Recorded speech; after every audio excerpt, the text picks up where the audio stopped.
All right, we are live, and welcome to the 2026 podcast.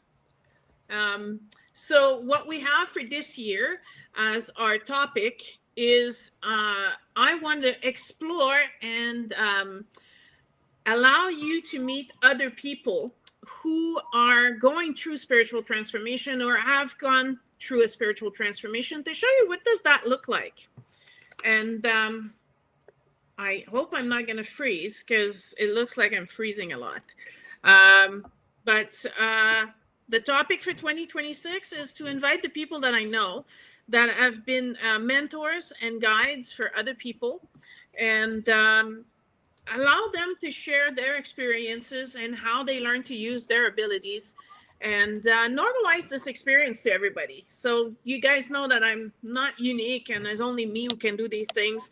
And so you get to meet a whole bunch of other people that can do that as well. So without further ado, I would like to introduce Lorilei Potvin.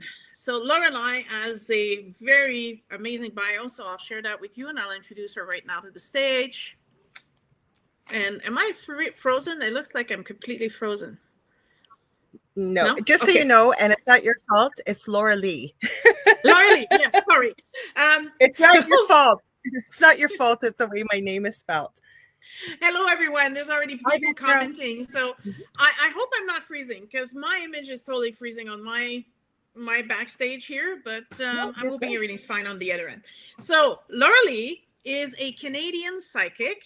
She's a medium. She also works with crystal Reiki. She's a master. She's a medical intuitive. She's an energy healer. She works with the Akashic Records. She's an Akashic Record Practitioner. She's a spiritual teacher, but she's also on the internet digital radio host and podcaster. And that's on United Public Radio Network.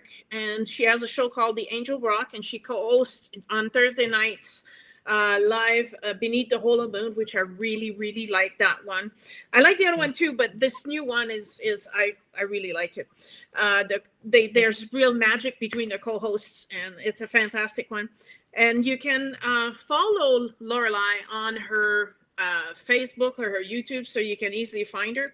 She is a budding animal communicator. And she used to be. You're retired now from the registered nurse, I believe, right? I still use it every single day. So I say retired. Disabled, but not working physically. Use it every other way though. Every day. All right. So and she is well versed in NDEs. So for everybody out there, that would be near-death experiences, right? And she has been studying professionally and personally for over 40 years. Yep. So out of all that, we're going to try and circle it down a bit for our guests. But and just, I mean, you've been on this journey for quite some time now. When would you say, how long have you been on this journey? Is that the 40 years? No, actually, I became aware of my gifts probably, almost probably 35 years. But I've known as I put the pieces together later in life that I've been doing this my whole life. You and I are friends. You've been on the Angel Rock many times, and we've talked personally and publicly on my show too about, talking to ancestors and things as a small child. And, I realize now as a little kiddo, my first paranormal experience, I was probably 3.5, 4. But I remember talking to my guides at the end of my bed. Like they told me the names of my children, that I was going to have boys, like so many things. So it's been around me my whole life. So hang on, I'm just trying to hook up the podcast, and it's giving me well, I can talk. I'm just trying to. I can talk if you want. You're messing with, because it's hard to talk and mess around with it, isn't it? Oh, but so everybody, this is my first time having a guest on the show. As you know, I usually do this on my own, and I may have guests in the audience, but I've never had to invite people live on the show, and so that's a whole different experience. So I'm a little nervous. I have to admit. Don't be nervous. So I'm just trying to. I don't want to do a live screen because we have very poor internet, and I'm afraid if I do a live pod being at the same time, it's just not going to work, right? So, Okay. and my phone died at Christmas, so now I have a new phone, and it's telling me I didn't have the proper authorization, and I'm like, oh, come on. No. Because I don't see, well, I don't know what I see for you, right? Because I'm used to producing, so I get to see everything. So I just see my two platforms, and I'm going to say hi to Vet Girl. Hi, Vet Girl. Nice to see you. There She's you one go. of our that pops in for UPRN. And I was going to say too, I have something exciting coming in the new year that I haven't announced yet, but it'll be on UPRN. Okay. Give me a second. Let me do this, and I'm almost ready, and we'll go now. All right. So tonight's podcast, we have Lorilei Potvin joining us, and she is going to share with us the spiritual transformation journey that she's been on. And I think it's going to fascinate everybody, because they will maybe realize that when they were young, hey, I thought that was a dream, or I thought that was my imagination, right?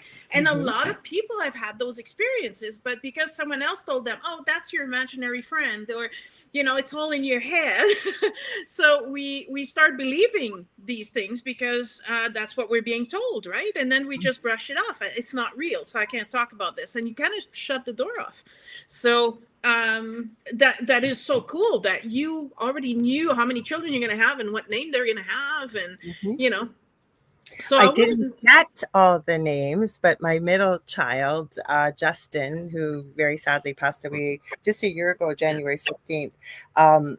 I knew his name. It was Justin Michael. And my first son, his name is Logan. I don't think he'll mind me saying his name. I wanted to call him Jordan because I was always told I knew the names. And my husband at the time said there was no way he was having a son named anything but Logan. So that's how he got it. Okay. But his soul's name was probably Justin, right? Yeah, I knew. When I meet people sometimes, I call them by a completely different name, and they're looking at me, they're like, that's not my name. And I'm like, well, when I knew you in a past life, that was your name, and that's who I recognize when I see you. So I said, right. I'm sorry. And throughout this course, I remember it was the Akashic course I was teaching. And this lady says, oh my gosh, I see this past life, and you're right. And I see you and I see me. And, so everything kind of connected and came together. And so now she hyphenates her name with the two names. Oh, that's cool. That's really cool. I like that. Yeah. So tell me, most of us had a moment where we felt things were different, and we could see other things that other people couldn't see, or hear things that other people couldn't. So when did it all start for you? I think when it really started, I started the spiritual journey before this started, and I was starting just with angel cards. But my previous home, I was still with my first husband at the time, and we started having some very strange activity, strange things. He had a personality change, just was depressed all the time, didn't want anything to do with the family. Our marriage broke up in that home. But things you think you know where your keys are always, right? Say if they're at the front door, you'd see them, you'd go bend down to put your shoes on, stand up, keys are gone. Where'd the keys go? Am I going crazy? So you're looking all around the house for them, and you think, okay, I guess I'm not going out. So maybe an hour or two later, you go back to the door to pick up the flyers or the mail. There's your keys, exactly where you left them. So what actually happened to me was this extreme paranormal experience that we went through. And, having a scientific type mind, I was like, what the heck is going on here? Why are these things happening? Trying to understand. We were looking for help because it was quite violent. A lot of the things we went through. My partner, hubby for all intents and purposes, I've been with him for 17 years, but we started experiencing little things again, like with my first husband. Then it got more and more violent and active. We started to see things, smell things, hear things, scratches, bites, burns, you name it. And the big thing for me was, I was still with my first husband as I'm rambling here. We had just watched the movie The Secret. When the book came out, The Secret, there was a documentary, and my back was very bad at that time, and I couldn't get out very much. I'll try and make this short. So I the next day, and every store I went to locally, because I'm always crafting, creating things, and talking to people, they all wanted to carry my merchandise, but nobody wanted like a fee to carry it. And I remember coming home to my ex-husband, telling him this, like, what the heck? Like, nobody wants to charge me. They just want to sell my things for me and give me all the money. And he was jokingly saying to me, oh, it must have been the secret. He. Well, I went to bed that night, had the most horrific type dream that feels like it was 10 minutes ago. I won't get into it because it can be a bit dark. But the things I had been told in this dream, I actually ended up finding confirmation right down to the name, the spelling, animal form, everything, a couple of years later when I was trying to help somebody else with a paranormal experience. So for me, I would say that's my big aha confirmation moment, that everything I'm seeing and experiencing and obviously receiving, there's something to this. It's not just, serendipity. Mm-hmm. Well, yeah, obviously, right? So, but how Mm-hmm. long would you say that when was your first outside the box experience? Okay, 3, almost 4 years old. We lived in this home at the time. So I was born in 65. So this would have been about 1968, 1969. It was thundering and lightning out. It was the middle of the night. My family was sound asleep. And all of a sudden, the wind's howling. There's rain going on. I'm hearing this scratching on my window. And I was on the second floor. Now, this house was so old at that time. I remember my mother steaming the wallpaper off to get to the plaster. 37 layers of wallpaper she steamed off to get to it. That's how old that was. So I'm sitting there. I'm terrified. And I knew my mother would kick my butt if I got out of bed because it was raining and thundering. So I'm laying there, and the scratching, all of a sudden I swear, I noticed it was like claws coming down my window. And I remember I was going with my covers up to my eyes going, please don't hurt me, please don't hurt me, please don't hurt me, please don't hurt me. And I still remember to this day, something pinched me on my backside. So that was my first experience of experiencing and seeing things that I can remember way back then. Okay, that was pretty bad though. I know, but I've had scary paranormal, never mind about my guides being at the end of my bed. Like when I was almost 8 years old, we moved into a brand new home. I swear, every night, it happened about a couple months after the house was built and we moved in, at 3 a.m. I knew nothing about the paranormal. I knew nothing about anything. I would wake up unable to breathe. And they finally diagnosed me with asthma about 6 months later. I was terrified to go to sleep. And it was not asthma. I could not get a breath in or a breath out. Don't know why. Now, that this is very interesting because Mm-hmm. I literally went through the same thing in Peru, and it lasted for 3 months. Every time I'd go to lay down, that was it. I couldn't breathe anymore. So I didn't realize you went through something like that. Mm-hmm. We don't usually talk about my story right when you come on my show. I'm going to say hi to Heidi Gall. I want to give her a huge shout out. She promotes all of us on UPRN, so thank you, Heidi, for being here too. No, so you know what that's like, right? And yeah, I remember terrifying. 911. And I just remember my father scooping me up and hearing my mother screaming his name, going, "Oh my God, she's turning blue again," and rushing me. As soon as we got about a block away from the house, my dad would put in the back of the car. I could breathe. And I mean, and you don't want to go to sleep because you know what's going to happen. It was you see, that's interesting because for me, it didn't matter where I was. I mean, I was in Peru. I was in Cusco at first, and couldn't breathe. So I ended up in the hospital for a whole week, and then it was time for me to come home. And I honestly wanted to come home because I was like, you know what? And they were running tests, and they couldn't figure out. They thought at first I had asthma, and then it wasn't it, and then I had pneumonia, but that wasn't it. Nothing was working. So finally I got away from there and I could breathe a little easier, but again, I swear I had PTSD. Every time I go to lay down, I would freak out and panic, like I can't breathe again. And I couldn't sleep for 3 weeks because I was like, every time I lay down, I was afraid, okay, maybe this is the time I'll choke and not wake up. Yep. So what do you think was preventing you from breathing? Because now I'm very curious.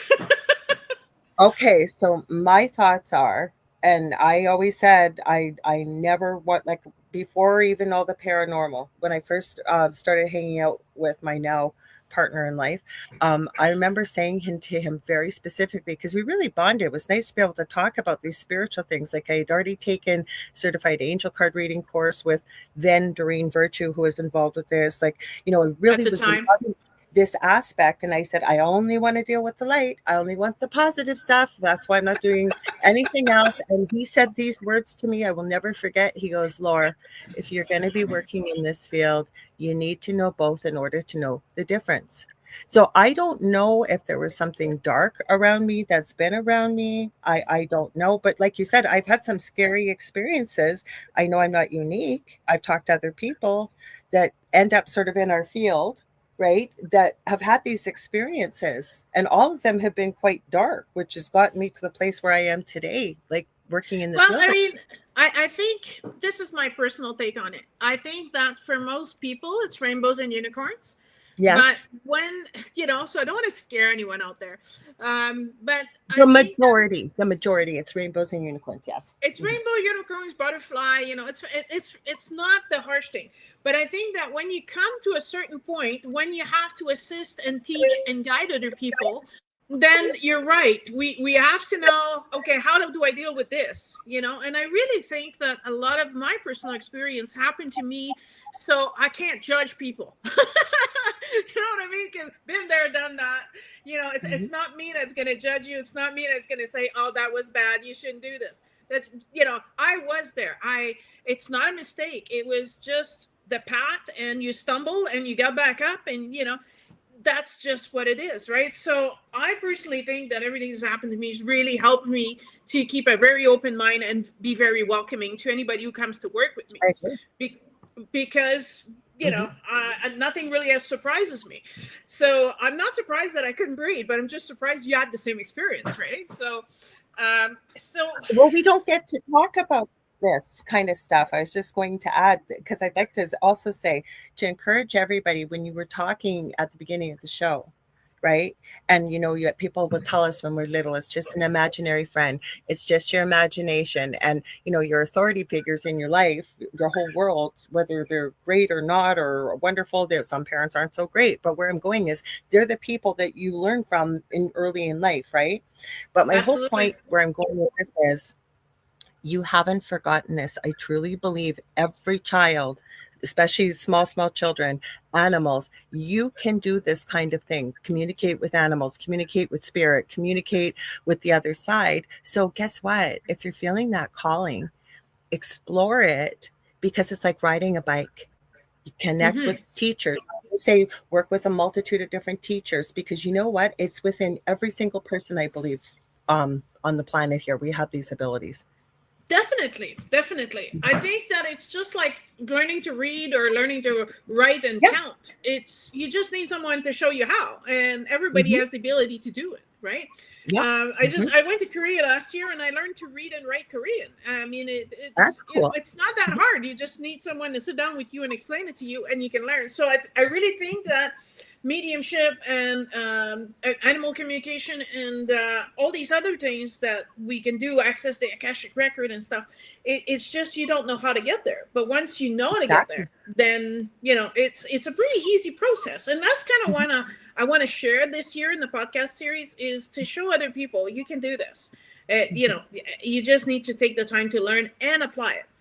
And never compare yourself to someone else, because I'm still working on a course with my close friend. We kind of got a little waylaid with, you know, personal things I've had going on in my life. But the thing is, right, everybody has unique and incredible gifts. The only person you compare yourself to is your own self. You at least want to meet yourself where you were the day before, if you can improve a little bit each day. But it's a muscle, right? Building on it, working with it, and embrace it all, I always say. So even though I've talked about my experience being very dark, you said the perfect word, Sonya. It is sunshine and rainbows for 90% of people going through this. But embrace it all, because it makes you who you are today. We have these experiences for a reason. And a lot of people, they come to me because they said, well, when I was young, I could see things, and then I got scared, right? Whatever it was that scared them. Sometimes it's just because you don't know what it is, and that's scary, right? And there's no one in your environment to tell you it's okay. So, I mean, for me, I think the biggest difference between me and most people is that I could see my dead grandmother. Mm-hmm. Right. So, for as far as I can remember, so I could have been 3 or 4, but I could see my grandmother, and she would come in my room every night. So it felt Mm-hmm. pretty safe for me. Yeah. So it wasn't a scary thing.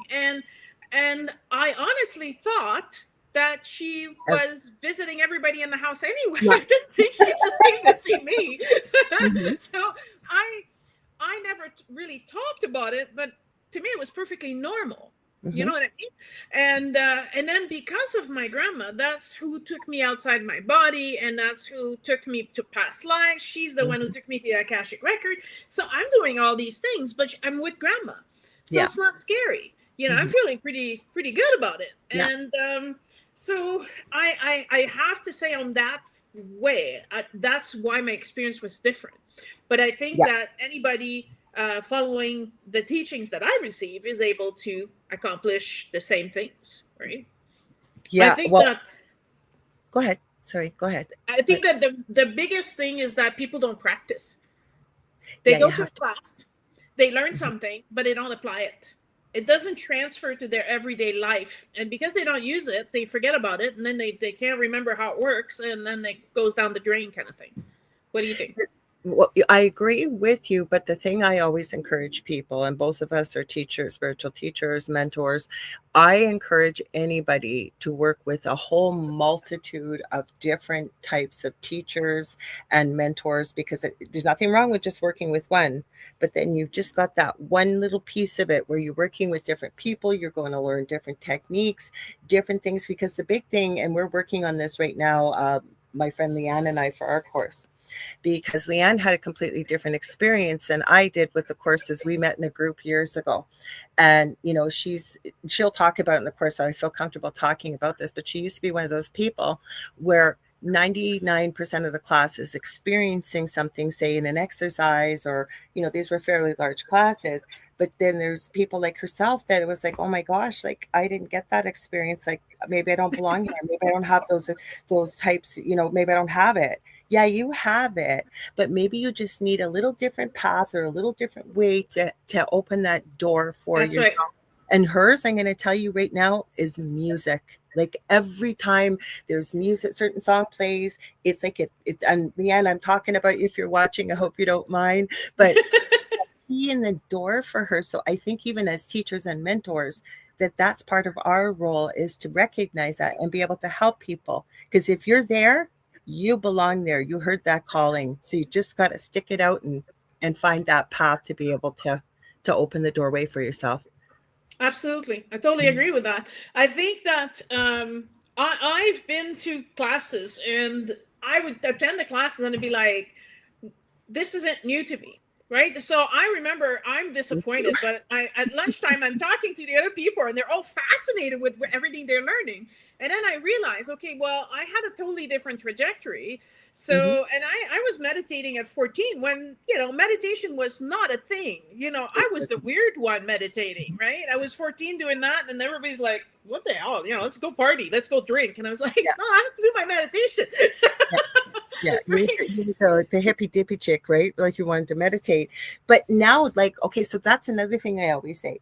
Meditation is our workspace. And sorry, I didn't quite answer your question as I'm thinking back on it, because, you do need to practice, and you can't, it's not like just going to a course one time and just trying something, right? You need to put a little bit of the work in.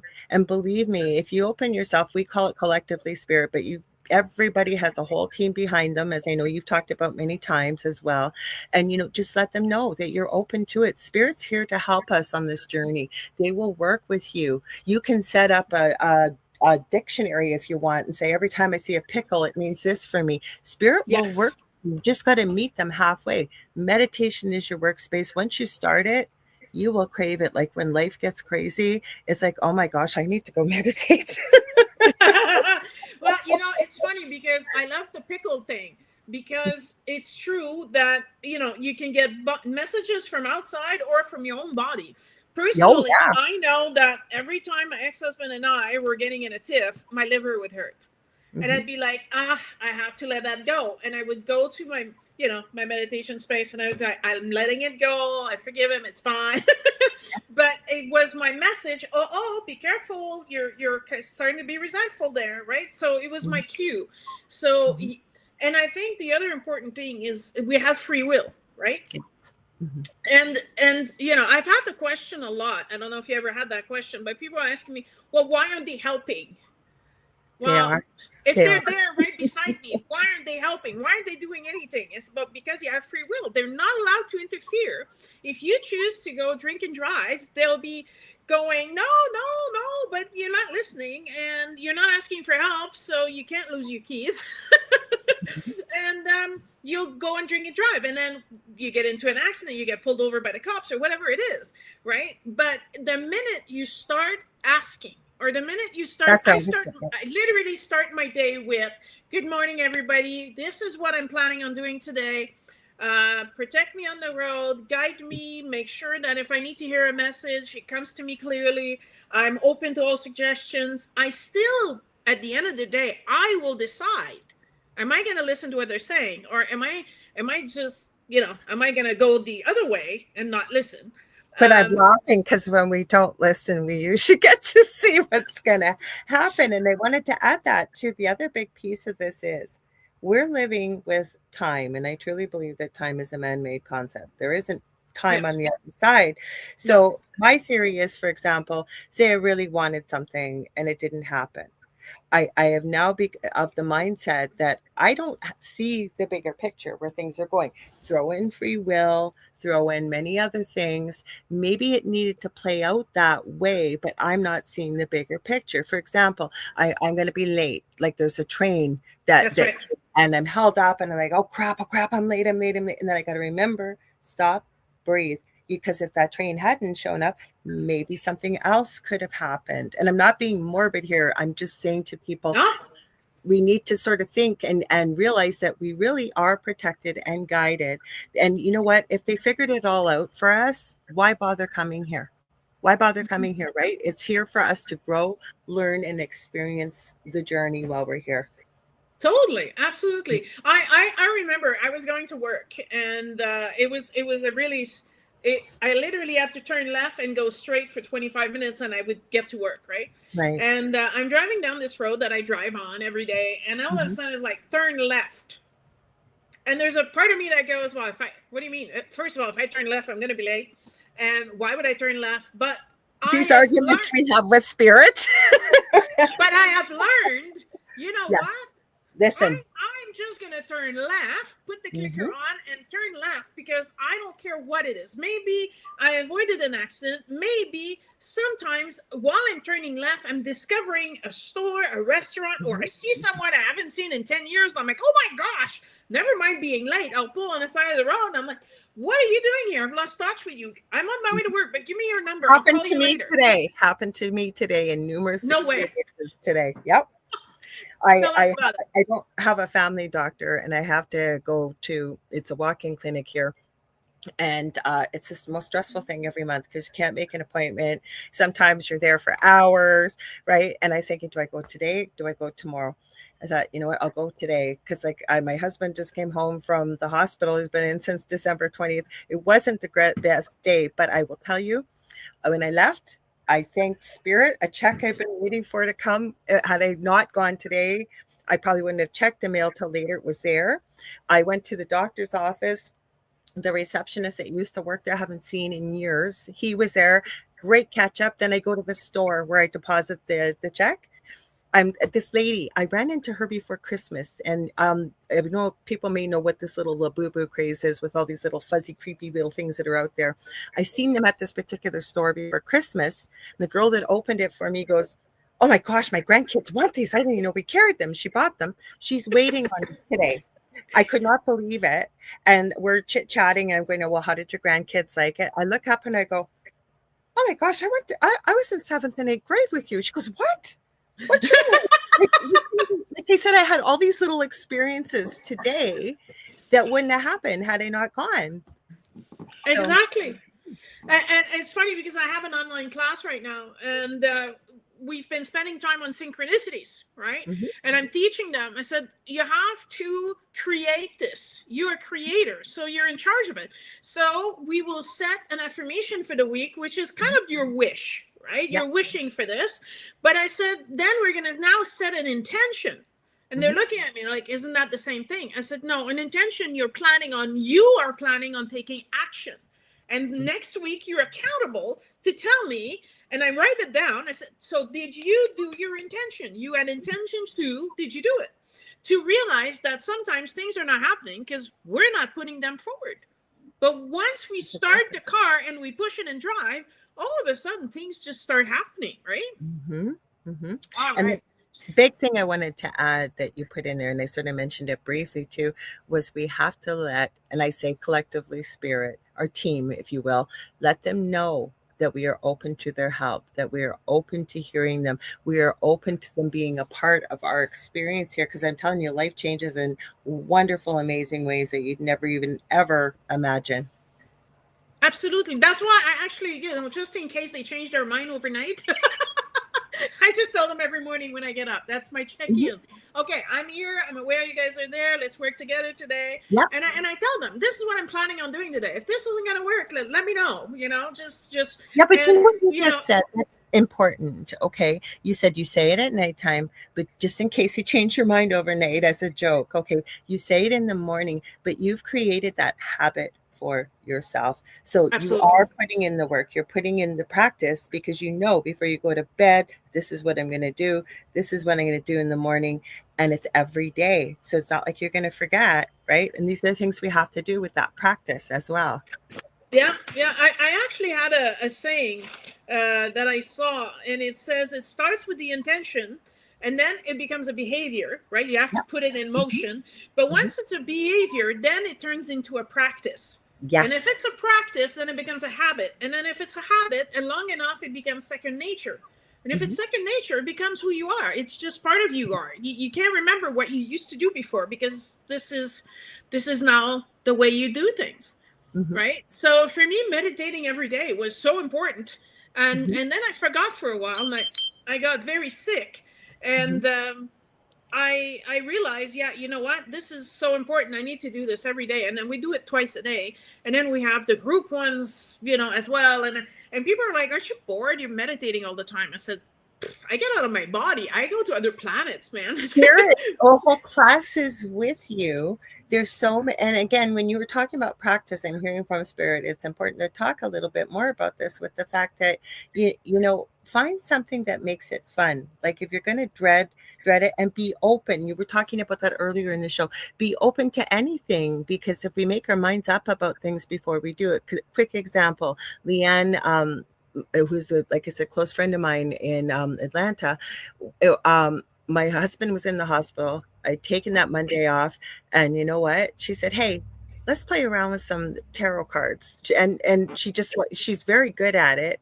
So we were grabbing different decks. I never do that. Like, we need these reminders ourselves in this practice, right? Too. So it's good to hold yourself accountable. Maybe you got a friend that is going through this with you. Hey, like you said, even with your class, setting that affirmation and then checking in. It's holding yourself accountable and making it fun.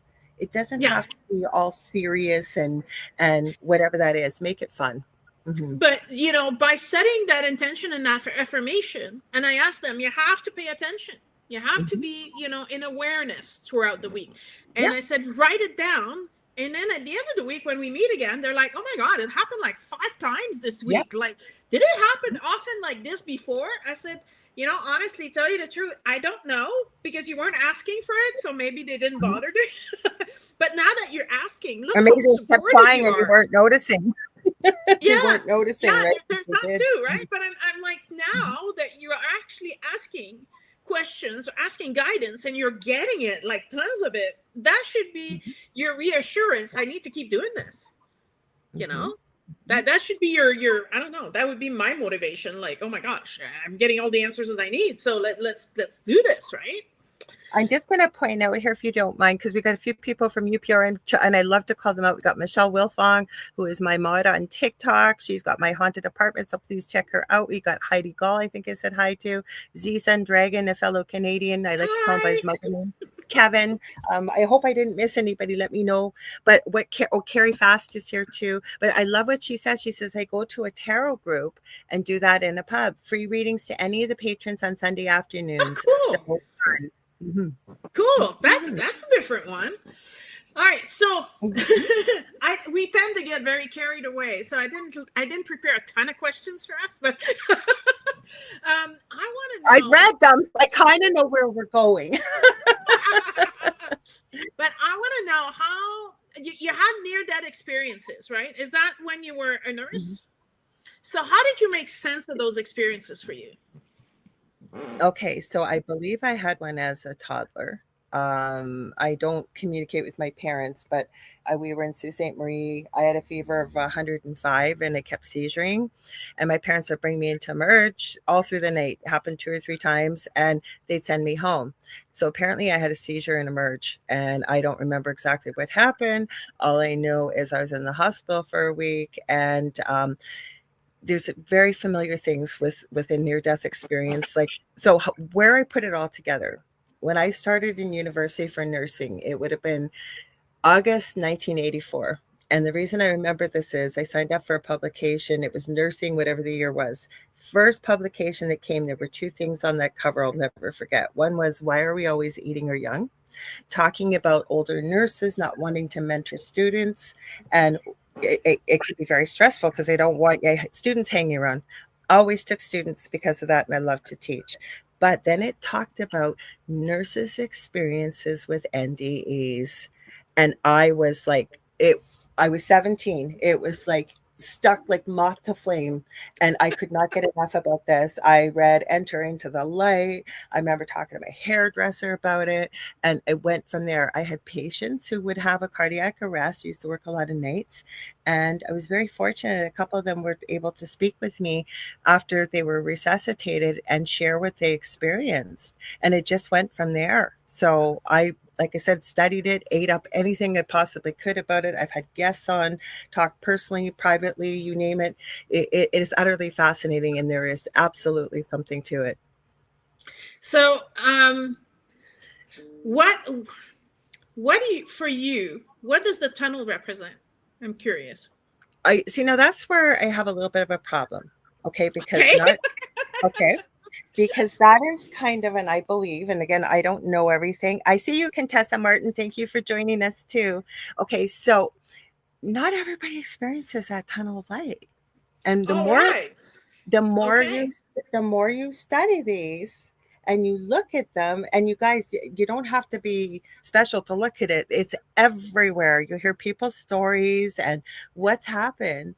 Like I've heard stories of people meeting up with their guide right as they cross over. And there was one story I just saw recently, probably within the last year.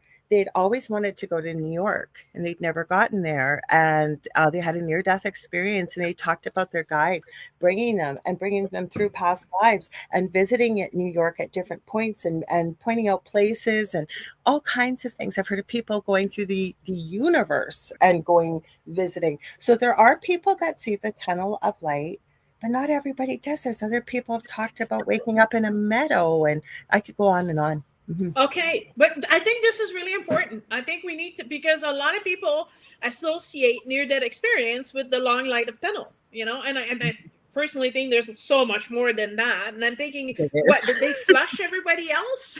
did you just keep the stories of the long tunnel? Like, there's an entire book, and everybody's having like basically the same experience. I'm like, how does that work? My father, I was talking to him on the phone the night before he died, and he was in the hospital, and he's like, what are you guys doing here? What's going on? I'm like, Dad, who's in the room with you? Right? Because it was almost a panic, right? And I'm like, what's going on? Talk to me. And he's like, well, your grandpa's here and your uncle. And, and I'm like, okay. And I know they're all dead. So I'm like, but that's fine. And I know that now that he's seen this, I know he's dying, right? I know that within 24 hours, he's going to be gone. And And I'm like, Dad, what are they saying? Listen to what they're saying. He says, well, Grandpa says he needs my help to build a porch on the cabin, and your uncle wants to go fishing. And I'm like, so how bad would that be, Dad? How bad would it be that you actually go and do what you love, which he was originally a carpenter, and then he ended up being a superintendent, construction's big stuff. But his love was working the wood, right? And I said, you haven't been able to do that because, you know, you're getting old, arthritis and this and that. So now you can actually go and do that and finally go fishing. He's like, oh, that'd be great. It's just, I don't understand why they're here. Well, they're here because they're going to escort you, right? They're there to be with you. So there's nothing to be afraid of. So I felt so privileged to actually, because I was all the way, you know, he's in Quebec. I was all the way in BC and in Canada. And I was privileged to still go through this experience with him, you know. And then the nurses came and they're telling my dad, there's nobody here. And I said, Dad, just tell the nurse everything's fine, you know. And the nurse told my family that he was having, what is it when you're having visions that aren't there? Hallucinations. Hallucinations. And I was like, and then, you know, I'm telling my siblings, I was on the phone with Dad. He wasn't hallucinating. He was just seeing everybody who's coming to escort him. And as I predicted, the next day he passed away. So I'm like, this is cool because I already know they were there even before. You know, it's not like they appear when you die. They were there before. Go ahead. Sorry, I got a bit of a delay, so go ahead. So they were there with him to assist him in the crossover, which I thought was, you know, so amazing. So but that's what happens. That's what okay, so I worked extensively before I hurt my back. I worked in critical care in the hospitals. I did quite a bit of high-tech stuff in the community, but my passion was really end stage of life, palliative care, people dying with dignity at home. And I am writing a book. I'm collecting stories for anybody that's out there of mainly nurses and first responders and some physicians of the miraculous, incredible things we witness at the bedside as people transition from this lifetime to where they go beyond whatever your belief system is. And I can tell you right now, almost every single person, depending on, you know, if it was palliative and they were able to stay lucid, all of them, some of them see angels, some of them see pets, it's loved ones, they're not hallucinating. The other thing I have really seen that's quite an incredible phenomena is that I've named it the gift. And again, I don't want anybody, if you've gone through this and your loved one, you haven't experienced, it doesn't mean you didn't get a quote unquote gift, but they'll be completely comatose, unable to speak. You know, the end is near, there's physical signs, and all of a sudden they wake up and they are perfectly lucid and able to have that conversation they would have had when they were healthy. Sometimes it's a minute, sometimes it's 5 minutes. The longest one I saw, and I will never forget this, was about 8 hours. And these people were very staunch Roman Catholic. So the family had really strongly believed that a miracle had happened and their loved one was healed. That was difficult to navigate, but it worked out beautifully. And I think the reason it happens is that loved one is able to have, if you will, unfinished business or a conversation that needs to happen to help the loved ones that are left behind to be able to deal with things. And again, doesn't need to happen. I don't know why it happens, but it does. And we do see that as well. Yeah, totally. So, and this is kind of what I want to do this year, right? I want to demystify it. And I want to tell people they're not crazy and they're not alone. And if they can hear it from different people, from different backgrounds and different kind of career path that led them there. I mean, I'm a retired RCMP, which is a policewoman. Yes, I know. There's you don't need to be a certain type of person or to be from a certain culture or whatever. You know, it's for anyone who is open, right? Absolutely. I think Sun's Dragon, that's I just want to answer his question. I don't have a station. No one has asked me to join their station. You're reading my mind because I was going to say the same. It's Kevin. Kevin, Kevin. Yeah. I don't have a station. I have not been invited to join a station yet. So it's just me doing my podcast on my YouTube channel. And just I think whatever I have to say, if people need to hear it, they'll find me. And eventually, if I get invited, I'd be happy to join a station. But I just do mine once a month. So I'm not as busy Calgary. Carrie's in Calgary. I forgot. Carrie Fast, Car Fast 3, because she's talking about Calgary. You're in Alberta. He's an hour away from me. I'm in Drumheller. So she's in. I just saw something earlier. She's in Calgary. We've got a few Canadians here tonight. I think Contessa is from Canada. Kevin's from Canada. I think Mort Ali. Hi, Mort. I don't think I said hi. He's from Canada. I think we got lots of Canadians. Wow. Well, for those of you interested in what I do, I'm in Drumheller, so I'm about an hour from Calgary. So anything in Alberta happens at my center. But I'm going to Toronto in early July, and I'm actually going to Vancouver in the middle of April until beginning of May. So I travel quite a bit, right? So I do Canadian too. Sorry, I wanted to throw that in. I think Vet Girl's Canadian too. She said she just subbed to your page. Yay! So I think one of my roles, and that I think is the best compliment I've ever had, is when people come to me, they're like, wow, I thought I was dumb, but now you're explaining it and I can understand it because it's easy to understand. And I think that's one of the roles that I am accomplishing on this planet right now, is to allow everybody to feel they don't need to be special to understand what I'm saying. And it's I don't know if some people make it complicated because they want to sound more intelligent, or they make it complicated because they don't know how to explain it, their own experience. I just, I don't know, but I'm able to simplify things. So not to be dumb or stupid, but to the point where everybody can understand and we're all speaking the same language, right? I think it's more inclusive, right?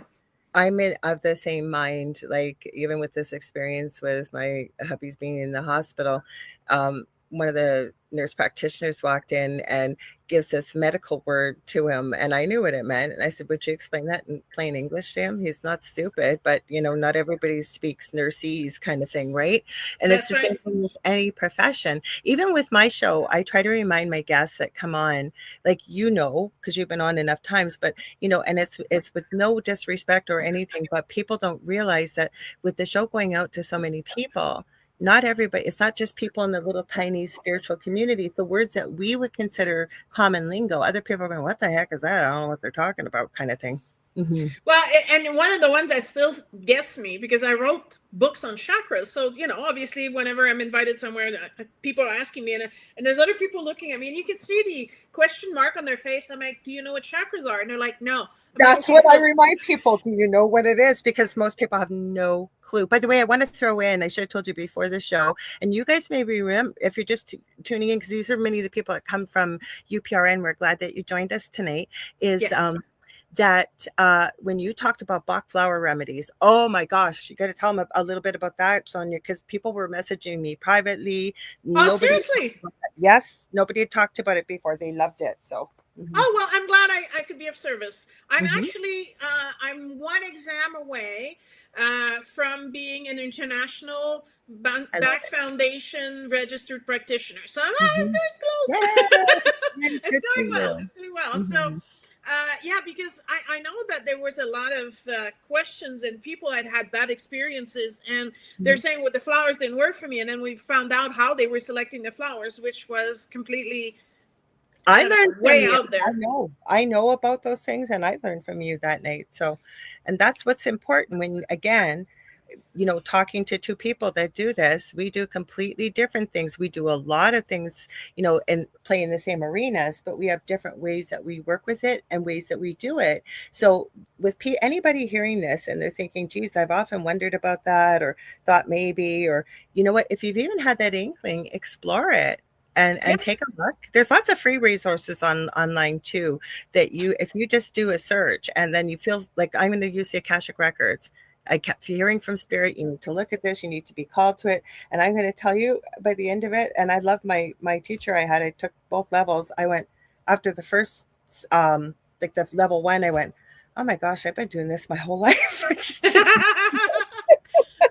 of nice to put a name to it and yes, actually yeah, understand what it is you're doing. yeah, You're like, oh, yeah, okay, yeah, I do this. yeah. I was that, and I never said that to her because I mean, I'm grateful for taking the course and the people I met, but I went, holy crap, I've been doing this my whole life. That's exactly what I said. Mhm. I was I want to know how you find your teachers, but I would actually sit and meditate on the first of the year, the January Mhm. 1st. And then I would ask my God, okay, so where am I going this Mhm. year and who am I learning from? Right? Mhm. Completely open to any name that's going to pop in my head. And that year, they said Rinpoche, Buddhist Temple, Colorado in Okay. June. And Okay. I was like, right, okay. So naively, I'm thinking there must be only one Buddhist temple in Colorado, right? Wow. Heidi can tell you. Heidi's in Colorado. I know she is. It's in the chat. Okay, well, if you want a state with a lot of Buddhist temple, Colorado Mhm. is it, man. I didn't realize they were so spiritual down there. And I was Mhm. like, okay, like there's 100. How am I gonna find the one I'm supposed to go to? You know, a name would have been nice. But because it was specifically in June, I started looking at their programs, and only one out of the 150 temples in Denver, in Colorado, actually had a Rinpoche teaching. And I was Yeah. like, okay, well, you know, that it wasn't the fastest answer, but it still, I felt like this is it. And I went Well, there. yeah, you had the clues. Mhm. Yes, I had enough clues, but you know, sometimes people are like, my answer wasn't clear. Well, neither was mine, but when you put a little bit of effort into it, you realize, Mhm. wow, okay. So, and I did look at every single one of them, and there was only one offering classes with a Rinpoche in June. So Mhm. I had to be the one. And I went Mhm. there, and it turns out that this 4-day retreat with this guy was explaining what I was going through the past 6 months. Wow. All of these emotional release. I'd be in my car, and all of a sudden this emotion would come to the surface, and I would be bawling my eyes in traffic, and people would look beside me going, are you okay? And I'd be like, fine Mhm. if I Yeah. right? Mhm. But not understanding what the hell's going on, but still going with it, right? I'm thinking, okay, well, if this wants to come out, I'm stuck in traffic anyway. There's no one to Yeah. bother me, so might as well just, let it out. And 6 months later, I'm at this retreat, and I actually figure out, oh, this is what I'm doing. And oh, I can actually select the time I want to do this. It doesn't have to Yeah. take me by surprise anymore. Oh, and it was just like exactly what I needed, right? Mhm. And that's So usually what. Oh, go ahead. Sorry. I just want to know how you find your teachers. Like you Okay. said, the Akashic record, they kept popping in your head, but how did you find the teacher? Okay. So I wasn't so lucky as you have, and there are people you can tap in and ask spirit. But say you're new to this and you're just feeling this calling. Um, take a look at, just look up spiritual things like what, look at all a bunch of different topics. We've thrown a bunch out there. Do any of these you kind of go, geez, I kind of want to know more about that. Once you find something that's maybe interesting, like for example, Leanne and I are working on, it's a foundational course for pretty well everything you can sort of think of within the spiritual field is going to be one time a week for a couple months. And we pretty well have quite a bit of the bulk done. We've got the outline. We've got quite a bit of stuff done for it. So, and you don't have to be new to spirituality to take it. There may be some things in there you've never heard of or you've never looked at. So that's a way, for example, taking a look or looking up spiritual courses, talking to people. I think it's more important because I've met so many people, even in the last year, that'll say, holy crap, like I've never met someone like you. Like I feel like I'm all alone. Like I've got no one to talk to about this. The internet is your friend. But do some research, lurk, because not everything is. I'll never forget this comment somebody made years ago in a group I was in. They go, "Holy cow! I thought light worker and spiritual meant all love and light. And people are going to just be like, just what you expect in this field. No, they're people. You're some great. It's going to sometimes be a good fit, sometimes not. Do some reading, do some research, look at the reviews. Most people that are ethical and good teachers will have reviews. Talk to people. When you get into these groups, you start to talk to different people. If you're trying to make these connections, right? Do your Yeah, homework. And not every teacher is the right teacher for you. So the one other absolutely. thing look at how you learn. What's the best way you learn? Are you a visual learner? Would you prefer to read something? Would it be a video? And it takes, like, kind of how you said, how you figured things out with the course you took. You're going to have to put a little bit of work in and connect with Yes. people. Because if you, like, for my Akashic Records teacher, everything kept popping up. And pay attention to that. Synchronicities. Something keeps popping up in your field. My rule of thumb is pops up twice in a short window of time. I'm talking 12 hours. I need to pay attention. Third time, that's a sign for me. So, Absolutely. and then what happened, I never said Akashic Records out loud, but this mentor, she's in Los Angeles, who I took the course with, Amy Robeson. I'd recommend her to anybody. She's got a great spiritual group. I think it's called Spiritual Awakenings on Facebook with Amy Robeson. She's on TikTok. She started popping up in my feed on Instagram, Facebook, and I wasn't saying it. I wasn't like no verbal, no nothing. And I'm going, So I did my homework. I looked her up. And plus, I think ethical teachers will offer, usually if it's a longer course, an investment is they will offer a master class or something. And she does. I think it's a 10-day master class for her Akashic Records course. And there you go. You get a taste of what they have to offer. Check their videos out. So you do need to do the homework, just like you would with anything, making a purchase, if you're not able to connect with spirit yet, like how you can do it. Yeah, totally. And I personally, the path that I started, first it started with giving Reiki. My grandmother taught me all about energy exchange and energy healing, but I was kind of, I would say, terrified to be locked up in a padded room if I told anybody about this, because I started to realize when I was 16 that I was different. So I know people that happened too, but that was way back in the day. So people, I'm not trying to. But by the time I was 6, it took until I was 16 to realize I was actually different. And then I got kind of scared because of the way that people looked at me, and they thought I was crazy. So then I kind of, went inside a little box and I was like, okay, so maybe I shouldn't talk about this. And so I came back out of the box. I was about 30 by then. And I got over this fear of, reading tarot, giving people messages, changing energy and all this. And then Reiki came on my path. And then I was like, okay, so even though it's the same exact thing that my grandmother taught me, this is something that's recognized. That's something that people will trust. If they trust the name. Acceptable. Right? So I was like, okay, well, I don't care if we call it energy healing, if we call it theta healing or hands-on healing or Reiki. I'll just pick the one that's the most popular, that everybody will go, oh yeah, I heard of it. And I'm not so strange anymore. And, and I have an association that backs me up. And I'm like, okay, I can get on board with this. So I started giving Reiki.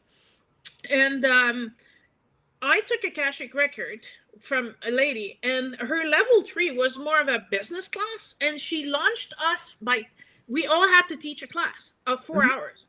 And I guess I got me over my fear of teaching, right? And that's how it's all started. So it was a lot of my journey has been, okay, so here's your next step. So I don't think they ever push you over the edge.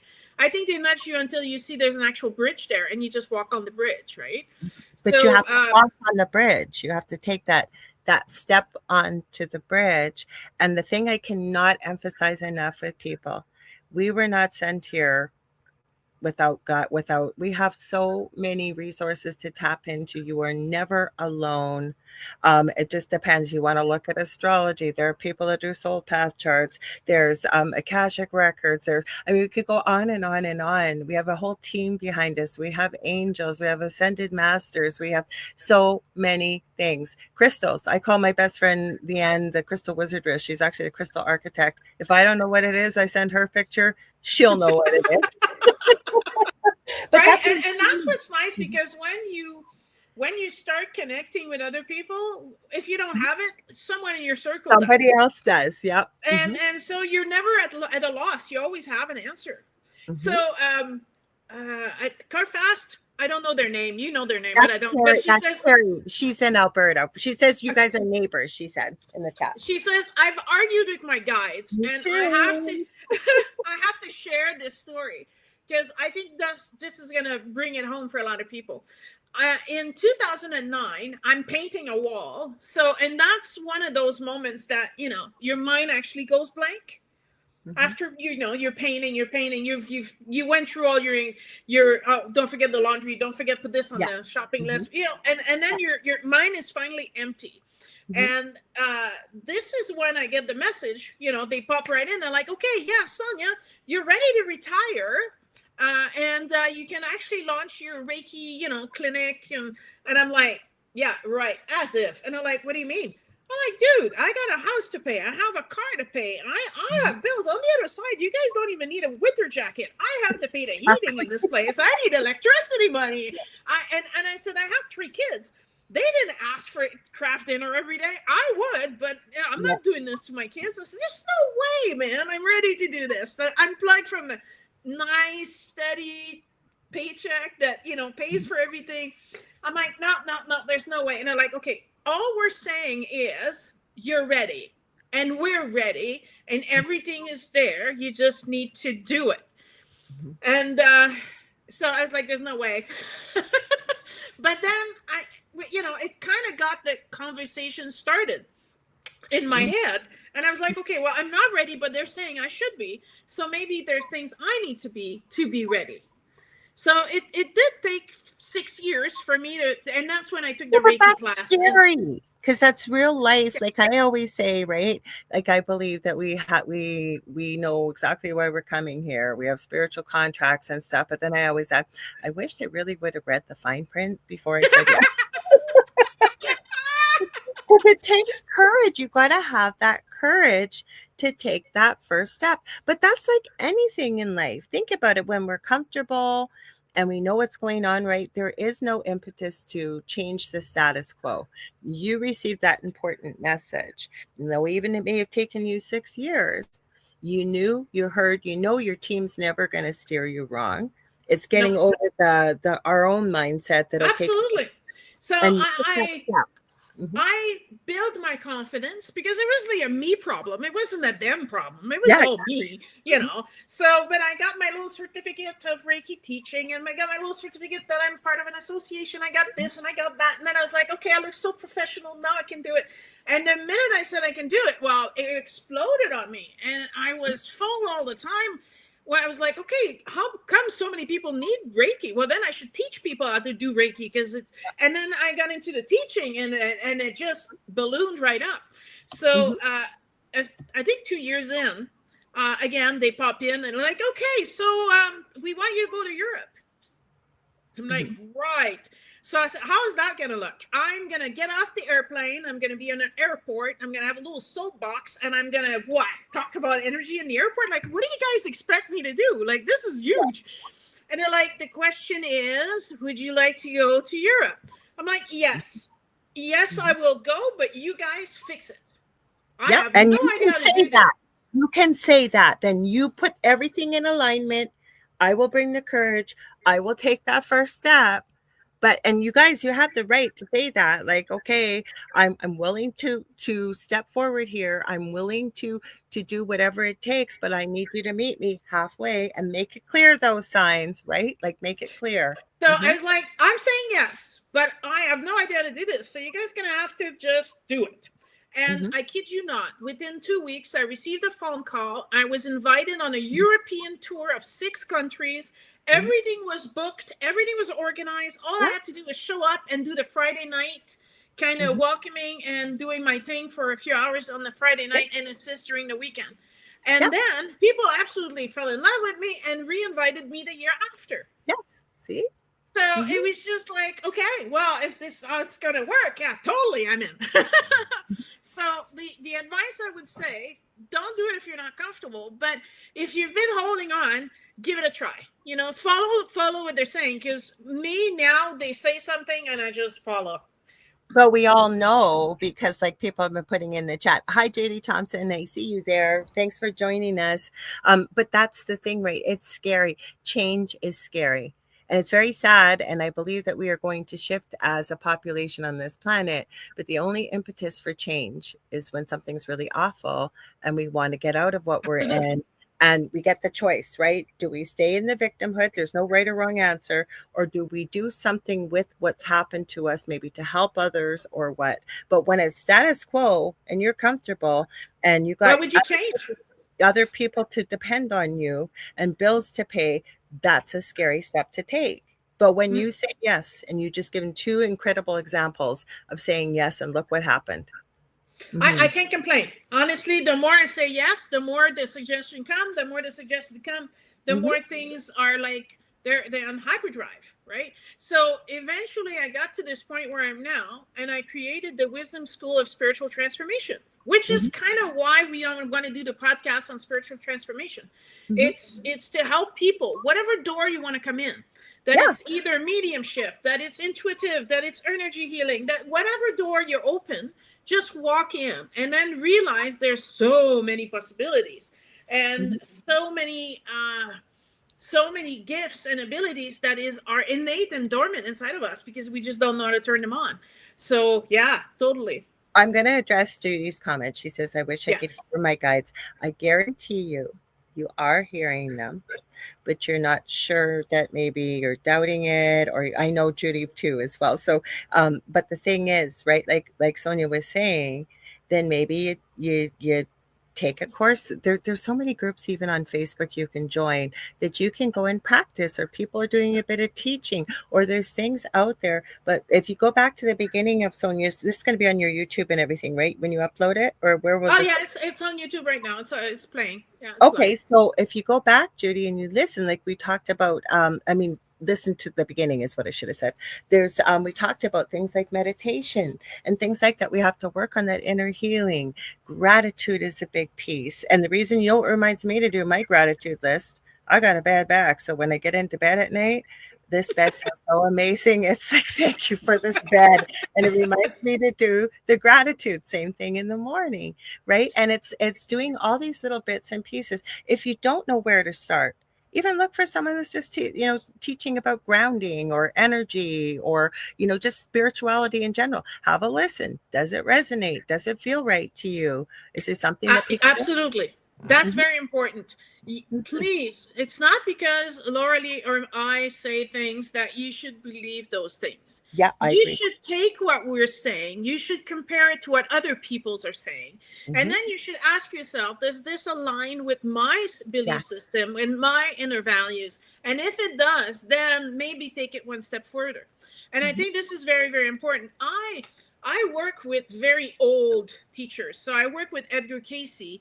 I work with, well, he's not old. I think he wouldn't like me if I said this, but Cryon. He's been around for 35 years. He's not the new guy on the map. But I also have T. Baird, which wrote his book in 1897. Florence Scovel-Shinn, she wrote it in 1902. I go and I get people that are not necessarily known, but they're all saying the same thing.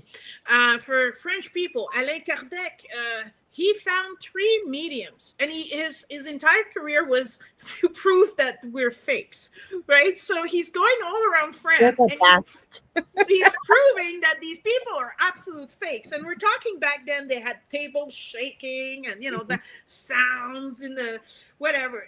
But he eventually found these 3 person. One was an old lady, one was a middle-aged lady, and the other were 2 little sisters that were about, I think they were 10 and 12. Right. And they seemed to be the real thing. So he wanted to test them.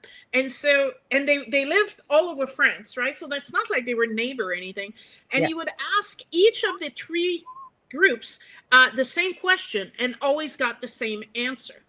So then again, this is another way to say, well, this has to be true. If 3 people who don't know each other are, hundreds of kilometers apart and then giving you the same answers from the other side, that must mean there's something from the other side talking to us, right? So anyway, it's there's a lot of it out there. You need to open your eyes. You need to search, and you need to ask questions. And the more open you are, the more you're likely to get answers. The other thing I advise people to do, if you don't think that you're picking up on stuff intuitively, A lot of people say I'm going to trust my gut. I don't know why I'm going to trust my gut, or I know it and I don't know why. I encourage people that when you have these serendipitous experiences, or you know who's going to be on the phone when they call all of a sudden, and you just Yeah. know you don't know, start making a list of these things, just jotting them down, because I guarantee if you go back 6 months from now, you're going to go, holy cow, I can't believe how much I actually was doing this. Start building your evidential proof list for yourself, and you're going to see you are intuitive. You've got these gifts. You may not be called, because I bet so many people, well, I don't want to call myself a psychic. Well, some of the stuff you're telling me seems psychic to me. You don't have to slap a label on it, but you're intuitive. So it is what it is, right? I think it's when you actually hear what you want to hear that is tougher. I met people like that in my previous group. We used to all do a teaching lesson. This was years ago. And then we do readings. And, you would try to support the people before you and after. And, my heart would hurt for people because they'd be there just for the free readings, which is fine. But they'd ask like 4 people in a row. Like I used to do a portion, other people I know would do a portion. And it was always the same question because they were expecting a different answer. And none of us were all sitting there watching one another. Like I just noticed this a few times, because I say, hey, I got to go live in an hour. I'm going to support so-and-so when they're there. If you're not hearing what you think you need to hear, sometimes you got to just be open to what you receive, because again, you don't have the big picture. And as much as we'd like to say that we're in control, we're not when an answer is coming from the other side, and it's coming through in love and your best interest and highest good, believe it or not. Mm-hmm. Absolutely. I can only agree with that. I stopped doing, I used to do the fairs and do the readings. Yeah, I And don't I do it stopped anymore. because I got annoyed with people, and they come to me, especially if I was, I get it, the people in the afternoon. Oh, well, you're saying the same thing the 4 other people said. I'm like, why are you seeing 5 different people on the same day to get? That's what I'm saying. That's what right. I'm It's saying. like, come on, like obviously it doesn't matter what we're saying. You're not wanting to listen. You're not wanting to change. So don't waste my time. Someone else might be, be interested in what I have to say, because it's actually gonna change their lives, right? I wanted to come, if you're okay with this, with that girl. Yeah. Your labels make me nervous because I've been dismissed. You're not good enough. So now I'm building my confidence. That is the biggest thing. That's why I always encourage people I'm working with to start building, as I call it, the evidential proof list. And guess what? I heard this years ago, and Spirit keeps reminding me, so I guess I got to say it, is I heard from a mentor years ago, what other people think of me is none of my business. And I remember saying, well, of course it's my business. Like, what if people think I'm blah, blah? And then I realized, it's not, because 90 to 99% of toxic things you may run into, or angry people or whatever, we don't know what their life they're going through, first of all. And it's usually what's going on in their own life. You just happen to be there, whether you're the mirror for them that triggers it or whatever it may be. It really has nothing to do with you. All you got to worry about is you. It's hard. It hurts when someone's nasty. I get it. But if you can try to remember that, because I guarantee you, like you said, you're building your confidence list. That's the hardest part. And you're doing Well, it. I know you're doing it. I did a reading once, and it's only happened to me once. And they said to me that all you're saying is bullshit. I'm like, you know what? This is the cards, what the cards are saying, and this is what I'm hearing. I can't lie to you, and I can't tell you this is what I'm hearing. So this is what I can give you. Because I we can't have give no you attachment to the outcome. Like, we're telling you what we're hearing. Like we say, most of us that do this say, I don't want to know anything. I just want to know, why are you coming to see me? Okay, great. And people want to tell you a bunch of stuff. It's like, no, don't tell me. Please don't tell me. Because then we receive the answer. We have no attachment to the answer. We're coming in, holding the space for you, and hopefully making that connection with spirit for you in a place of love and in highest good for you. So exactly like you said, you're telling what you're receiving, because that's what spirit's saying. Right? What else can I do? There's nothing more I can do. Yeah. It's this is what it is, Mm-hmm. So which brings me to the question. I mean, between being the psychic, the crystal Reiki master, the medical intuitive, all of those things. Yeah. Which class you think helped you understand more? Which one really, like, you had this, wow, I get it? Which one really did it for you? I have to say, the group that I was a part of, it was a pretty big part of the group. I'm no longer a part of it, but I think what made the connection for me and put it all together, because I took quite a few different courses from different mentors, was, oh my gosh, I've already been doing this for a long time, and holy cow, I can do this. And the one thing I did here that was influential for me, I am a card junkie. I call myself that. I probably have about 90 different oracle decks, as we all do, Wow. probably most of us, tarot and what have you over the years. And one of my mentors said to me, this was years ago, you don't need the cards. That's just your security blanket. And they pushed me. And you know what? They were absolutely right. Do I like to pull them out and have fun with them? Yep. Yes. But no. Mm-mm. That was the most and honestly, in the program that I built, I tell them start with oracle cards and tarot cards, because the cards are assisting you until eventually you're gonna realize. And I prove them, right? I'm holding the deck in my hands, and I do my thing, and then I flip the cards, and the cards say exactly what I've just done without the cards. That's a good way, though, that you brought up to build your. Okay, so I just grabbed this it's called Fin de Siècle Kipper deck. It's an old deck. It has to do more with people and things, and I seen it, and I went, "Ooh, that's cool. I don't have a deck like that. I've got a Halloween. These are tarot, and I don't read tarot the traditional way. I have a course that I'm slowly working through. I read them intuitively, but like this is a Halloween one. I have oracle decks that I love, because remember I said at the beginning of all this, I was only doing angel cards because they were positive. They start playing with the cards, pull them out. You can do it with a deck of cards. Ask a question that you want to know something, and I find the pictures are easier for me because I'm visual. What's in the picture that you're pulling up? What does it tell you? What do you pick? You know what I mean? And that's how you build the trust, I think, which is most important. Mm-hmm. Well, the one of the most one I had recently was 3 people actually travel a whole hour to come and get a reading, and they asked to do it as a group. And I was like, I can't, unless you're in a business together, I can't really read to all of you together. You can be in the same room together, but I'm gonna have to read each person separately. And I don't know these people. They're from a different town, so obviously I know nothing about them. But as I'm going through, not so much the card, but what I'm getting, they're like, wow, where did you get this? And they're like, did you tell her? And I'm like, no, I'm other than the fact that you guys booked this, I haven't talked to any of you. So this is what I'm hearing. And it was really cool to see how the other 2 friends are supporting the one getting the reading, going, see, we've been telling you. And it was like, so but spirit does. So people don't know what crystal Reiki is. It's not traditional crystal or Reiki. I work with your chakras. I work with your energy body. So I can tell you, I did a crystal Reiki reading session for a friend years ago, and I'm checking his energy body, and I get to his right ankle, and I go, sure, your right ankle hurting, or is there something going on with it? And I can't say what I don't know where this is going to go, but let's just say there was a lot of colorful cursey words going, how did you know that? Like, nobody knew that. I crushed my ankle in a motorcycle accident 15 years ago, and I had to say to him, your body's telling me. It's not me. Like Reiki, right? We're just, as I call myself, the male person, connecting the love and light and healing from source to the person that we're working with. Well, your body will tell you too. So exactly. Absolutely. Now, I know you've been saying, you mentioned your back pain a few times, and I want to know, I want you to tell us, so what did life throw at you to make you shift from work to, pulling you away from this and then throwing you in a more spiritually oriented job?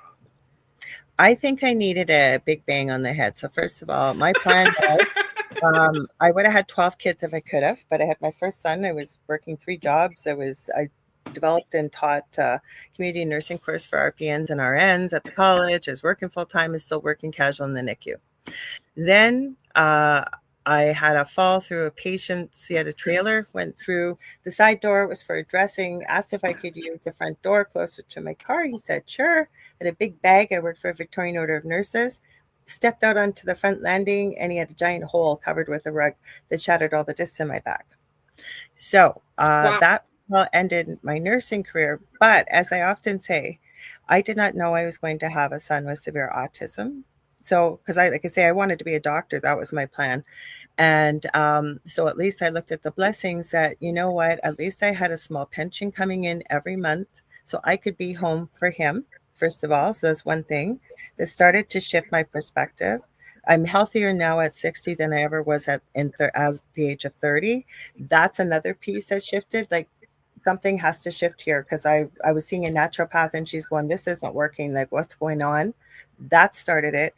The biggest piece, the paranormal experience. That was the big slap upside the head that, hey, and that's why I'm doing the work I'm doing in a nutshell. In a nutshell. But so I think it's really important because people are like, bad things are happening to me, you know, and they're focusing on something bad happened. Like for me, it wasn't a pleasant experience either. Overnight, I became practically paralyzed with fibromyalgia, and I couldn't do anything. Going down the stairs from the second floor to the first floor, I needed to nap. There was a time where I had to pay people to come to my house to get me out of bed because I couldn't pull myself out of bed, and they had to dress me up. I mean, it was bad.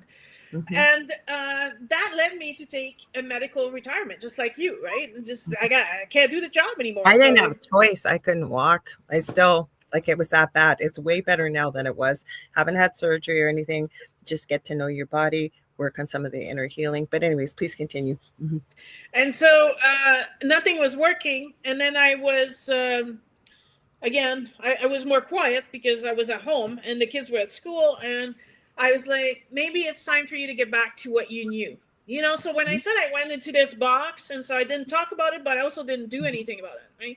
So I was like, okay, let's go back to meditating. Let's go back to circulating energy. Let's go back to this chakra thing. Let's go back to, and slowly I went back to also yoga, and all of a sudden, without medication, I was back to being functional. I wouldn't say that I could go back to doing that job full time. I think it would kill me again because it's not where I'm supposed to be.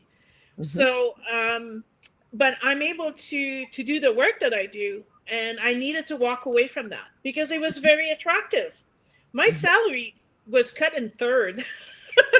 my salary, I tell people, if anybody thinks if I could be working, I would be. But you know what? Like I said, I chose to look at the blessings in it. Like I said, I did not know I was going to have a son that needed to have his mama home with him. And so I looked at the blessing in that. I knew many people with lucrative careers that had to leave it all, especially as a single parent, because their child had such high needs. And yeah. They were like living in poverty almost because they had to quit a job. I at least had a small pension coming in. So like I say, like this last year, and I'm not going to get into it, but I'll tell you, it's the worst year I've ever had in my life. But you know what? I trust and know that there are lessons in this. And I've said many times to Spirit this year, I know there's a reason. I may not know why, but we have to be open to that, right? Absolutely. And can't do anything else. It's going to happen. So it's all about perspective and the way that you look at things too, I think. Well, for me, I actually sat down because it was becoming very, I don't know, very direct, the messages. Come on, let's go. We need to get on with this, Yeah, but Spirit kind of gently nudges, and then they poke, and then they give you a little further push. And then finally it's like, you're in the wrong profession. It's time to. Absolutely. So I actually sat down, and then I started asking myself, okay, so do I need to go to the hairdresser? Do I need those fancy clothes that I did need for the office work? But I needed the parking stall. I was so busy I couldn't make my lunch, so I ate at the cafeteria. So I started calculating how much money I was spending just to go to work. And obviously I was in a higher tax bracket. Mm-hmm. And so I figured even though I make less money, because I pay less taxes and I don't have all these expenses, I'm going to be fine. Yeah. And I was. Right. So I think if you're waiting to make this shift and you're worried, I think it's time for you to examine, like, am I driving a BMW or could I do with a smaller car, a less expensive car? I'm not judging. If you can afford it, go for it. But I'm saying I'm happier with a very basic car because I can do what I'm passionate about. And so I don't have to have a job that I absolutely hate just because I want to drive this particular car. So I let go of a lot of attachments, material things that just don't matter to me, so that I'm able to do what I'm really passionate about and be able to be with that. Mm-hmm. All right. So now you have a lot of experience under your belt, right? Mm-hmm. Where do you think a newcomer should start? What do you think would be, if you were to suggest one thing to them, what do you think would it be? First thing, examine. There are so many free resources on the internet, first of all. Other thing coupled with that, even if you don't like, and we probably don't have enough time, but I never used to meditate. And there's a really funny story how I started. And so what I even suggest to people, you got a busy life, like, spirit doesn't care if you spend an hour on top of the mountain in the lotus position. You'll meet people that'll tell you it has to be that way. Or you start to practice in small increments. It's about slowing down your breathing, getting into a relaxed state, quieting that part of the mind. And if you can't, just let it go. Let it go and keep just the effort. It's going to come. The other part is grounding yourself. We're on this planet for a reason. Grounding. They have a new documentary out a couple of years about this magical healing technique called earthing. It's been around for thousands of years. So meditation, grounding, also. Really getting into looking at yourself, the things we've gone through. None of us have grown up on a TV sitcom where everything's running, beautiful and wonderful and everything's love and light.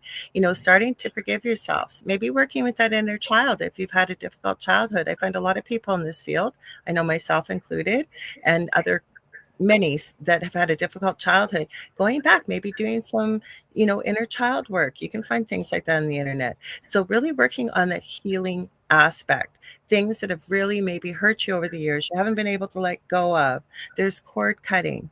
There's a lot of things about getting yourself sort of on that journey of healing and taking care of you. There's a saying within this field, right? You have to basically fill up your own cup before you can continue to give to others, including, and the big piece for me and many of us in this, I'm really good at giving, but not very great at receiving.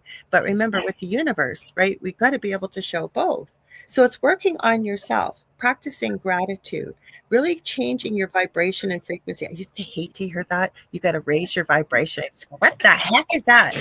It's true. So it's these things about really making yourself feel a little bit better, working on yourself. And then, like I said, start joining some groups. If you have to lurk for a while, take a look. What are they talking about? Does anything resonate? Is this where I might feel in a safe space to meet? You'll meet new people. You'll meet lifelong friends, I guarantee you. So really starting with the basics of, preparing yourself with it, having conversations with spirit even about that, like we did at the beginning of the show, that I'm open to working with you, having you work with me, defining what you need. You've talked about some of these things tonight, so have I. So it's these little bits and pieces, and then maybe just finding a general spirituality course if you need to. There's lots of free master classes out there. I'll tell you, they're always going to try and sell you something at the end, but pretty well, I'm going to say 90% of master classes I've gone to in the spiritual field, you're going to walk away with something new, some new technique, or work, you name it, a healing meditation, you name it. Take advantage of what's out there. And then, and there are things that are really simple, right? You don't need to spend hundreds and thousands of dollars to learn it. Like tapping, for example, right? It's something that you can do for yourself. Mm-hmm. Mm-hmm. Right. So, and who's here? I mean, if you're like, just the example of the back flowers, when we talked about that last time, you were saying, well, she gave me her pre-made bottles for backache. And I was like, okay, but that's not how it works. I know, I learned from you. Mm-hmm. Right. So this is why your one bad experience shouldn't be the experience you build everything on. Right. Mm-hmm. If that didn't work, well, maybe, because just like everything else, not everybody is as good as other people or know what they're doing. Yeah. So if one thing didn't work for you, maybe look for a better reference. Ask people about, where do you go? Did you try this? And I do this for a chiropractor or a massage therapist. So why wouldn't you do that for an energy worker or getting a reading or whatever, right? Look at your learning style. I think this is very important. I think it's a gift to yourself to understand, how do I learn best? That's also going to help you if the person's just got pre-recorded videos, but you need somebody live and a practice group versus that. So really look at, how do you learn best? What works best for you? And like I say, when you do all these little bits and pieces in the beginning, and then once you start to look at these things and do some research, you're going to see other things like chakras and like all these things we've talked about. And there's a plethora of more topics. But the thing is, see, like if you see something and it kind of get that tingling, like, what is that? I want to know more about it. If you get pulled towards it, take a look, do some research. Yeah, I'm just going to say in there, not last year, because I was very sick last year. I didn't do one podcast last year, but the year before, I did a whole series on healing naturally. So, how to use water, how to use, there's different things that they address. So you can go and look at that because it costs you nothing to try it and see, right? The grounding is important. I had someone who was always late. As far as I'm concerned, she's disrespecting the group because she's, we always have to wait for her. And she was very la, which is cute. It's nice. Yeah. But it's not working. And I told her, I said, you need to ground yourself. She said, well, I'm trying to be spiritual. Why would I ground myself? And I think this is really important. It's a key. Number one, you have to ground yourself. You're a soul, but you're a soul who decided to incarnate on earth inside of a human body. And therefore, you are here for a human experience. It's not going to take away the fact that you are a divine being and you are a soul and your spark of divine lives inside of you. You are here for the human experience. Yeah. So if you're not grounding yourself, you're going to miss the whole thing. And guess what? You're going to have to come back. Another thing I'm going to stress. Hi, Shannon. I see you there. And Kevin Z Sun Dragon said he subbed to your channel too. Thank you. So okay, you don't have to buy this deck. Okay, but what I'm saying is pick up a deck. If you don't know what kind of deck to look, if you've got the luxury of going to a store and picking them up, there's lots of pictures on the back. Pick it up, feel it. Pick one up. Just draw one up for us. Oh, just a card? Yeah, why not? I love Kyle. I need to get some of Kyle Gray's newest decks. I love Kyle Gray. Kyle Gray does a lot of good stuff with angels too. He's out there. He's from Scotland. I'm not recommending him, but I enjoy his content from time to time. So this is one of his decks here. Hang on, I'm shuffling, guys. Kevin loves when I pull cards. He always says you should pull a card and let us read it by the end of the show. So hang on. There you go. See? Great minds think alike. Okay, so the card I picked with the intention for anybody listening or who will be. Oh my God, I could not have picked it. Okay, you guys don't think these decks work? What's the card say? Odin, psychic insight. Your third eye is open. See truth for what it is. Follow your intuition. People, I could not make this up. And what are we talking about tonight? I couldn't make it up. I shuffled. I almost dropped the deck, and I just cut it in half, and that's the card. There you go. Practice with them, play with them. The books tell you the meanings behind the cards, but shuffle. Every deck will tell you how to prepare it energetically for your energy, and just play.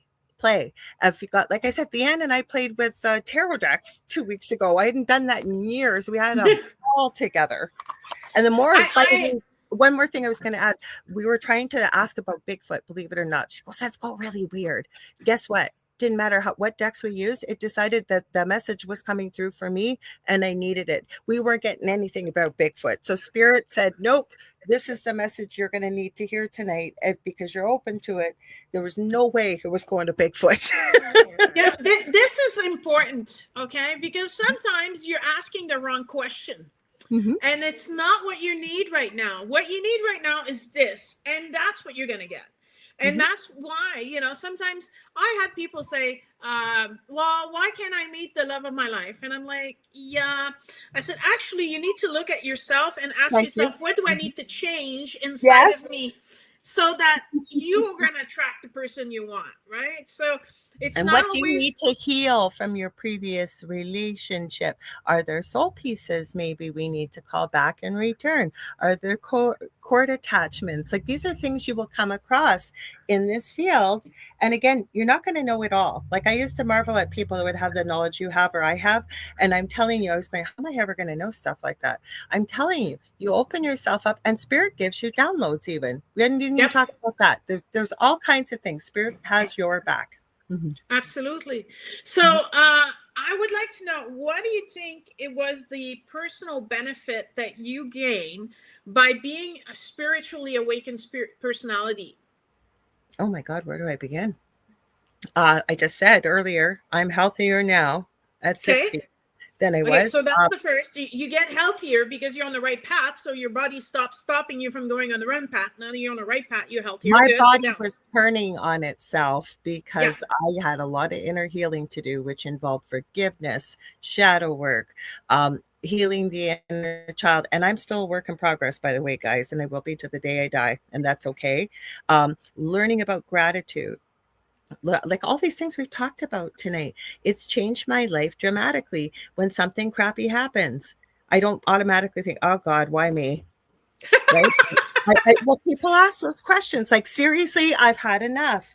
And I that little voice inside, and it's just what I hear is, and I know it's cliche, but God doesn't give you more than you can handle. So we need to know that, I feel anyways, that we never get more than what we can handle, that everything happens when it's meant to happen, and you're in exactly the right place where you are today in this moment.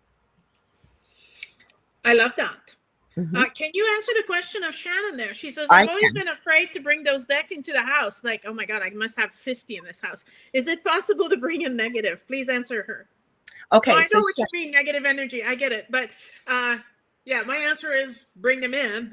But well, she's had paranormal experiences, and I know why she's afraid of it. Okay.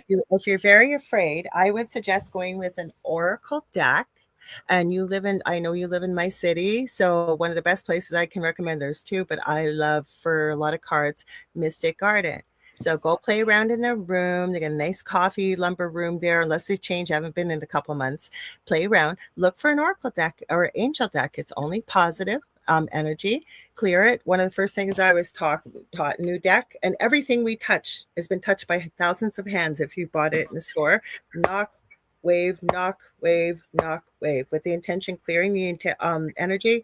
Then I open the deck. It'll tell you inside, touch each card. There's a prayer you can play, pray, and then just play around the deck. And and be open to, and ask your guides. There's a way, other thing I'm going to tell you, protect yourself, and before you say nothing but positive, wonderful things, and ask, say, Archangel Michael to protect you. And when you're done, you close the session. You're not contacting spirits or anything. This is for you to connect with your intuition. Mm-hmm. That's a quick journey with that. I have videos on the YouTube channel, how to do a 1-card angel card reading, angel board. If you go into the video section, I do. If you scroll down to the bottom. Mm-hmm. All right. I'm actually getting questions that are not linked to the YouTube and Facebook, so I'm trying to answer them as we go. Okay.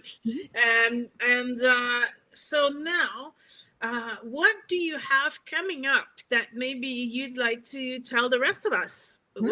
I know you're saying you're working on this workshop, which I'm really excited to hear when it's going to be done. But do you have anything coming up soon? I do, but okay. So with the workshop, it's not just a workshop. We are building a community. We have a name of it. Leanne already has a course set up for crystals already. We're looking at all kinds of things. So this is foundational. I've had a little bit of a setback with things personally, but probably in the next couple months, we were aiming for February. That didn't happen. I can't quite announce it yet, but watch UPRN for maybe something else soon. Ooh, yes. I also been waiting for that. So that's not quite finalized yet. Mm-hmm. So and that's about it. You guys can always I don't know if you want to ask me if that was an excellent word to get a hold of me, but that's kind of where I'm at right now with them. Mm-hmm. Yes, please go ahead and tell my listeners where they can find you. Okay, so you guys can always get a hold of me on any social media platform. If there's an app, I probably have it under Lorilei Potvin. It's spelled like Lorelei. I always tell people, just call me Lore, because my name is spelled so weird. So LOR. Best place. So I do have a business page. When this community gets built, I am going to a domain name, but you can find me under facebook.com/Angel Rock. I do psychic and mediumship readings, Akashic Records, Crystal Reiki. I do teaching and mentoring. What else do I do? Whole bunch of things in there. Fastest and easiest way to get a hold of me is usually on Facebook Messenger, but I will respond. I'll get back to you. I promise. Thank you for having me tonight. Yeah, on my media, I did post your bio and I did post all your connecting media on Thank there as you. well, so they Thank can easily, go back to my announcing our meeting thank tonight and find you that way as well. I'm Awesome. I'm like I said, I'm new to this, so I don't know how you do that when you enter my stuff on the screen. I'll show you. I told you I could teach you all kinds of fun things with this stuff. You get to be Right? doing it forever, and then it becomes like old hat. Yeah. Mhm. Very good. So the you do have, though, the every Monday is Angel Rock. Yeah, I guess I should say that. Thank you for the Yeah. reminder. Yes, every Monday on United Public Radio or CFO Paranormal United Public Radio Network, or just UPRN. And you can find me on Facebook or YouTube. So on Monday night, 6 p.m. Eastern is the Angel Rock. That's when I'm going to have a guest. And this Monday coming up, we are having back Tom Dongo. So if there's anything to do with Bradshaw Ranch, his name will be associated. He's very spiritual. I'm gonna try and see if I can get him to talk about his remote viewing method. He's taught courses. He's knows Dogman. You guys love him when he's on. And he was supposed to come on in October, and he had to reschedule. So he's coming on Monday. Thursday, tomorrow night, actually, beneath the hollow moon, with my very good friend Kerrilynn Shellhorn, 7 p.m. Eastern Standard Time. Yeah, so you can find us on there, social, Facebook, YouTube, all over the place. So. Mm-hmm. And I think, but at the very least, you got that going. So you got the workshop coming up soon, and you have another special surprise for us, and we'll find out about it. I have clients too. Like, I have lots of clients in between, right? So I'm usually doing a million different things at once, as most of us are. I'm busier now than when I had little kids. I'm working 3 jobs, just as I'm sure you are. But and that's the thing, right? Because I do write a science fiction series that is a spiritual adventure. You didn't know that? No. Really? Oh yeah. Well, there you go. I have a spiritual adventure fantasy series. I love it. The people are actually the people who read these books are actually sending me messages. Come on already. Where's number 3? And I love it. What you guys don't understand is that I wrote 6 books on Reiki, 2 books on chakras. I created an entire teaching program. And for the teaching and when you program, see how Sonya writes a book, like, I'm not talking one, but like, you've shown me like stacks of books taller than you as references. Like, believe me, if Sonya's written a book, and you've got so many incredible books that you've talked about on my show as well. So believe me, she puts her heart and soul into every book. But that's the thing, right? So if I'm going to write about something, I'm going to research it. I'm going to try to get all the different perspectives, and I'm going to try to bring it together for people. So that takes time, and that kind of took priority because Spirit is saying this is really important, that you'll get to the fantasy. Just, we need you to finish this. This needs to be completed. And I was so sick last year. I'm really behind schedule, but I'm much better now, and I'm back. I'm writing, every day, so I should be able to finish them all this year. So I still have to finish my 3 books too, by the way, that I've been talking about forever. And Spirit reminds me every couple of days, like, are you going to get those books written yet? I've got the outlines and everything, so that's on hopefully the agenda for this year, to at least get a good start on them too. Mm-hmm. Well, my thing this year was, well, you know what? I'll go in the office, I'll start. And I've been able to do that because I've been so sick. I couldn't even come to the office, right? So and I'm like, if I do 2 hours, I'll do 2 hours. And sometimes I make it to 4, so I'm actually accomplishing a lot more than I expected. But so we are busy. I teach classes. I have clients. I'm doing the podcast. We're all over the place, right? So we don't just sit on our thumbs, do nothing, and just roll don't a even know what it looks like.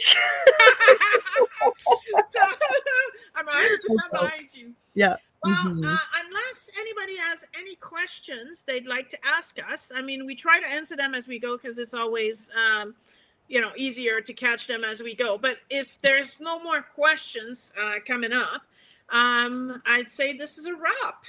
Well, Because thank you for having me. You know what? I didn't know if I was going to make it today, and I said, "That's it," because everything was status quo. Yeah, I'll be there Wednesday, and then, like I said, with the hubby coming home today, and I just said, "Nope, it's happening." So I got everything out of the way. I got it ready, and I'm glad I came on. This has been very enjoyable. To a stressful day, it's been a great evening. So thank you. a great way to wrap it up. Well, Yes. I think as my first guest on the show, I couldn't have picked better. So Well, I'm very grateful to you for actually. I know how busy you've been and everything has been going on for you. So I appreciate you, and I'm very grateful for coming and for everybody listening. So, like I said, mine are once a month, at every last Wednesday of the month, and we will meet different people from different fields in spirituality and try to introduce you guys to as many people as I can this year, so that you get to see different aspects of it, and maybe one of them will be, oh, well, that's the one I need, that's right? the person. Yeah. So that's the idea for this year. So thank you very much, everybody, and see you end of February, and we'll have Julie Bassett on the show. So you guys, Love it. A lot of you know her already. So that's my next guest. Thank you very much. Awesome. Good I love night. it. I'll be watching.